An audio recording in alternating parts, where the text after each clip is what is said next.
तुम्ही तर चक्क मला देवी बनवून फोटोमध्ये फ्रेम केले. जमेल तसं, जमेल तेव्हा, पण माझं कौतुक पण करतात, पण दुःख याचं तुम्ही मला गृहीत धरतात. याचाच राग मी आज तुमच्या समोर खोलते. मी सावित्री ज्योतिबा फुले बोलते. सातारा जिल्ह्यातील खंडाळा तालुक्यातील नाळगावच्या खंडोजी पाटलांची मी कन्या. वयाच्या 9व्या वर्षी माझं ज्योतिबा फुलेंची लग्न झालं. शिक्षणाचा प्रसार करत असताना एक ब्रिटिश मॅडम ज्योतिबा फुलेंना म्हणाल्या, mister Phule, educate woman first, because if a woman educated then whole house is educated. पण तुम्ही माणसं वुमनला घराच्या बाहेरच पडू देत नाही. So bad mister Phule, so bad.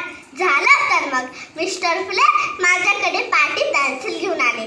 काना, मात्रा, विलांटी, बेकबेक, बेदुनेचार हा असतो माझा ध्यास. मुलींना शिकवा आणि मुलींना वाचवा. ह्या देशाची साक्षरता वाढवा.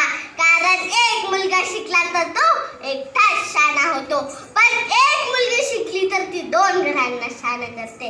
गर्भातला सावित्रीचा गळा गर्भातच कापता हात. म्हणूनच मी आज बोलते, ओय मी सावित्री ज्योतिबा फुले बोलते. धन्यवाद.